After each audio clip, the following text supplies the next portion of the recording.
Il voulait l'éteindre dans une cellule froide, comme on enferme une bougie dans une boîte.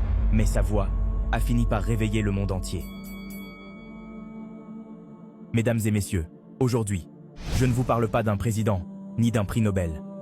Je vous parle d'un petit garçon noir, qui a grandi pieds nus, sous le soleil d'un village d'Afrique du Sud, et qui allait, un jour, marcher pieds nus, jusqu'au sommet de l'histoire. Nous sommes en 1948. L'apartheid recouvre le pays comme un linceul, un mot sec, mais une réalité qui fait saigner l'âme. Des bancs séparés, des écoles séparées, des plages où le sable lui-même était raciste. Un carnet obligatoire, qu'on appelait laisser-passer, et qui ne laissait passer que la honte. À chaque instant, une phrase empoisonnée revenait. Tu es un étranger dans ton propre pays. C'est là qu'est né Rolihlahla Mandela, le fauteur de troubles. Un enfant qui riait en courant après les chèvres, mais qui allait plus tard courir après un rêve. Celui de voir un enfant noir et un enfant blanc partager le même banc, sans que personne ne crie. À l'université de Fort Hare, il rencontre ses frères de combat, Sisulu, Tambo. Le soir, il parle bas, presque en chuchotant, comme si le monde pouvait voler leurs rêves. Ils ne rêvaient pas d'or, ils rêvaient d'air, d'un pays où respirer ne serait plus un privilège. Puis, un jour, le sang, Sharpeville, des hommes, des femmes, des enfants qui marchent avec des pancartes.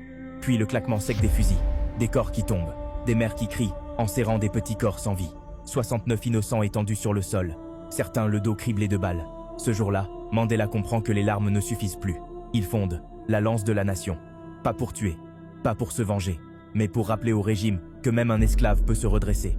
Des pylônes arrachés, des bâtiments effondrés. Pas de sang, seulement un message. Nous sommes là, et nous n'avons plus peur. Puis l'arrestation. 1962. Mandela menotté, entouré d'hommes armés. On lui arrache sa liberté. Et au procès, alors qu'il risque la corde, il regarde ses juges dans les yeux et dit « C'est un idéal pour lequel je suis prêt à mourir. Prison à vie. Robben Island. Une île que les vagues caressent, mais qui brise les hommes. Sa cellule, 2 mètres sur 3. Un seau pour toilette. Un lit de pierre. Un travail forcé qui fait saigner les mains. Et une visite familiale. 30 minutes. Une fois par an. 30 minutes pour aimer. 30 minutes pour survivre une année de solitude. On croyait qu'il allait s'effondrer. Mais chaque pierre qu'il cassait devenait une prière. Chaque livre qu'il lisait devenait une arme invisible. Chaque mot écrit dans le noir devenait une graine de liberté. Et dans ce trou de silence, il a appris à parler la langue de ses bourreaux. Il a appris à sourire à ses gardiens, jusqu'à ce que même eux, ceux qui devaient le briser, finissent par l'admirer. Dehors, le monde tremblait. Les boycotts étranglaient l'économie. Les enfants jetaient des pierres face aux fusils. Le sang coulait dans les rues. Mais l'espoir ne mourait pas. Et lui, enfermé, osait encore tendre une main invisible vers ses ennemis, pour négocier non pas sa liberté, mais celle de tout un peuple. Et puis, un matin de 1990, les portes s'ouvrent. Un vieil homme en sort. Ses cheveux sont blancs, son corps usé, mais sa démarche est droite. Il lève la main, le poing serré. Et ce jour-là, les larmes du monde entier tombent en même temps. 1994. Des files interminables d'hommes et de femmes, noirs et blancs, côte à côte. Certains chantent, d'autres pleurent. Tous votent, pour la première fois ensemble. Et ils choisissent. Mandela, le prisonnier 466-64, devient le premier président noir d'Afrique du Sud. Mais Mandela n'était pas né pour régner. Il était né pour guérir. Un seul mandat, puis il s'en va. Avant, il offre au pays un cadeau inestimable. La commission Vérité et Réconciliation.